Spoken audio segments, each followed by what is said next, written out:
மனை வாங்குறதுக்கு முன்னாடி இந்த 5 விஷயத்த கண்டிப்பா செக் பண்ணிக்கங்க. வணக்கம். நான் engineer Gunasekaran, Yogalakshmi builders and ப்ரமோட்டர்ஸோட ப்ரொப்ரைட்டர். மனை வாங்குவது வாழ்க்கையில ஒரு மிகப்பெரிய முதலீடு. அதனால அவசரப்பட்டு முடிவெடுக்காதீங்க. இந்த 5 விஷயத்த செக் பண்ணிட்டு முடிவு பண்ணிக்கங்க. 1, டாக்குமெண்ட் சரியா? பட்டா, தாய்ப்பத்திரம், ஈசி போன்றவை சரியா இருக்கிறதான்னு செக் பண்ணிக்கங்க. அப்ரூவ்டு இருக்கிறதா, அதாவது டிடிசிபி அல்லது உள்ளாட்சி அமைப்பின் தேவையான அனுமதி பெற்றிருக்குதான்னு கண்டிப்பா செக் பண்ணிக்கங்க.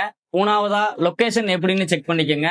அதாவது school, college, hospital, bus facilities, road connectivity போன்ற அடிப்படை வசதிகள் இருக்குதான்னு கண்டிப்பா செக் பண்ணிக்கங்க. 4வது ஃபியூச்சர் டெவலப்மெண்ட், அதாவது எதிர்கால வளர்ச்சி இருக்குதான்னு செக் பண்ணிக்கங்க. சிப்காட் அல்லது பிற வளர்ச்சி திட்டங்கள் உள்ளதான்னு தெரிஞ்சு வச்சுக்கோங்க. அது உங்க முதலீட்டின் மதிப்பை உயர்த்தலாம். 5வது விலை நியாயமா இருக்குதான்னு செக் பண்ணிக்கோங்க. அதாவது நம்ம பிளாட்டுக்கும் பக்கத்துல இருக்க பிளாட்டுக்கும் கம்பேரிசன் பண்ணி அந்த பிளாட்டோட விலையும் இந்த பிளாட்டோட விலையும் ஒத்து போதான்னு பார்த்து செக் பண்ணி வாங்குங்க. இந்த 5 விஷயங்களை செக் பண்ணி வாங்கினீங்கன்னா உங்க இன்வெஸ்ட்மெண்ட் சேஃபா இருக்கும். இந்த தகவல்கள் உங்களுக்கு பயனுள்ளதா இருந்துச்சுன்னா நம்ம வீடியோவை சேவ் பண்ணி வச்சுக்கோங்க. உங்க ஃப்ரெண்ட்ஸ் அண்ட் ஃபேமிலிஸ்க்கு ஷேர் பண்ணிக்கோங்க. மேலும் நம்ம பேஜை ஃபாலோ பண்ணிக்கோங்க. நன்றி, வணக்கம்.